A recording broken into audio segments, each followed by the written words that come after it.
नमस्कार साथियों, स्वागत है आपका हमारे YouTube channel Shekhawati maths academy में। आज हम पढ़ेंगे प्रतिशत ज्ञात करना। तो सबसे पहले हम देखते हैं कि प्रतिशत किसे कहते हैं। प्रतिशत, तो प्रतिशत का अर्थ होता है प्रति और प्लस शत। प्रति का मतलब है प्रत्येक, प्रत्येक, और शत का मतलब होता है 100। तो इसकी परिभाषा हो जाएगी प्रत्येक 100 के लिए जो हमारी संख्या होगी वो हमारा प्रतिशत कहलाता है, यानी प्रत्येक 100 के लिए। और हम इसको इस वाले चिन्ह से प्रदर्शित करते हैं। तो हमें किसी संख्या का प्रतिशत ज्ञात करना है तो वो हम कैसे ज्ञात करते हैं। जैसे 200 का 20% यदि हमें ज्ञात करना है कि 200 का 20% कितना होता है, तो किसी भी संख्या का प्रतिशत निकालने के लिए हमें क्या करना होता है, हमें उस संख्या को उसके प्रतिशत से गुणा करना होता है और 100 का भागे लगाना होता है। जैसे 200 का 20% है तो 200 और इसको गुणा करेंगे 20 से, और ये प्रतिशत का चिन्ह है तो इसका मतलब 100 का भाग लगाना है। तो इसमें हमने 100 का भागे लगा दिया, तो एक जीरो से ये एक जीरो कैंसिल, इस एक जीरो से ये एक जीरो कैंसिल, तो 20 और 2 बच गया, और 20 को 2 से गुणा किया तो हमारे पास में कितना आ गया, 40 आ गया। यानी 200 का 20% है वो हमारा कितना हो जाएगा, 40 हो जाएगा। इसका एक उदाहरण और लेते हैं हम कि 360 का 30% कितना होता है। तो इसका प्रतिशत ज्ञात करने के लिए क्या करेंगे कि 360 है, इसको 30 से गुणा करेंगे और इसमें 100 का भागे लगाएंगे। तो 360 गुणा 30 और बट्टा 100, तो एक जीरो से एक जीरो कैंसिल, इस एक जीरो से एक जीरो कैंसिल, और 36 गुणा 3, और 36 को 3 से गुणा करेंगे तो कितना हो जाएगा, 108। तो 360 का 30% कितना हो गया, 108 हो गया।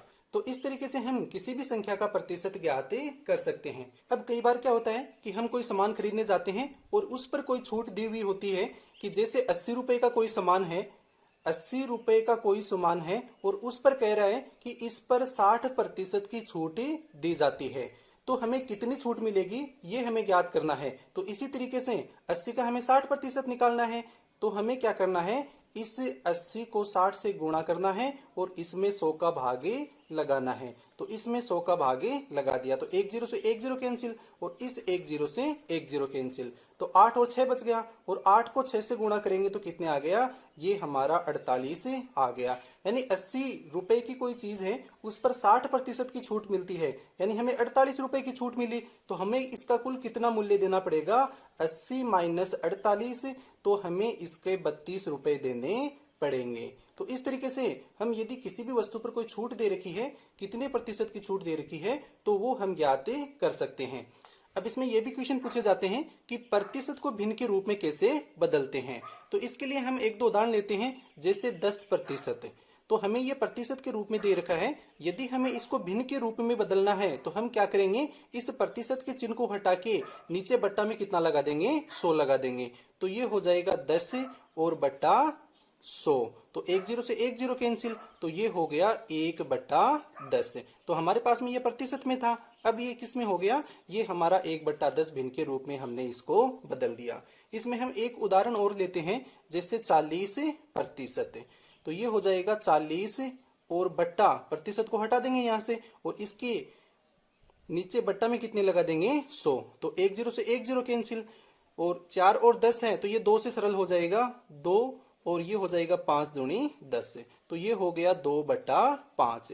तो 40% को हम भिन्न के रूप में कितना लिख सकते हैं, 2/5 लिख सकते हैं। ये तो हो गया प्रतिशत को भिन्न के रूप में बदलना। अब यदि हमें भिन्न दे रखी है तो हम उसको प्रतिशत के रूप में कैसे चेंज करते हैं वो भी देखते हैं। अब यदि हमें कोई भिन्न दे रखी है और यदि हमें प्रतिशत के रूप में बदलना है तो हम उसको कैसे बदल सकते हैं। जैसे 1/4 हमें कोई भिन्न दे रखी है और इसको प्रतिशत के रूप में यदि हमें चेंज करना है तो हमें क्या करना होगा, हमें इसको 100 से गुणा करना है। तो 1/4 है, इसको कितने से गुणा करेंगे, 100 से गुणा करेंगे, तो ये हो जाएगा हमारा 100/4, और 100 में 4 का भाग लगाएंगे तो हमारा कितना हो जाएगा, 25%। तो 1/4 भिन्न के रूप में है और इसको प्रतिशत के रूप में बदला तो कितना हो गया, 25%। एक उदाहरण और लेते हैं कि 3/10, ये हमारा भिन्न के रूप में है और इसको यदि प्रतिशत के रूप में बदलना है तो हमें इसको 100 से गुणा करना पड़ेगा। तो 100 से गुणा किया तो एक जीरो से एक जीरो कैंसिल, और ये हो गया 10 और 3, 10 को 3 से गुणा किया तो कितना हो जाएगा 30%। तो प्रतिशत के रूप में ये हमारा हो गया 30%।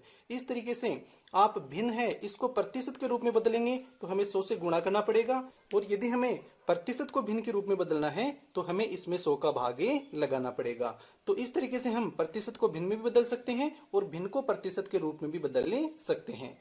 एक क्वेश्चन आपके लिए होमवर्क के लिए दे रहा हूं कि 120 का 36% कितना होता है। तो इसका उत्तर आप निकालेंगे और मुझे कमेंट बॉक्स में बताएंगे। और यदि आपको हमारा वीडियो पसंद आया है तो हमारे वीडियो को लाइक करें, शेयर करें तथा हमारे यूट्यूब चैनल को सब्सक्राइब करना बिल्कुल भी नहीं भूलें।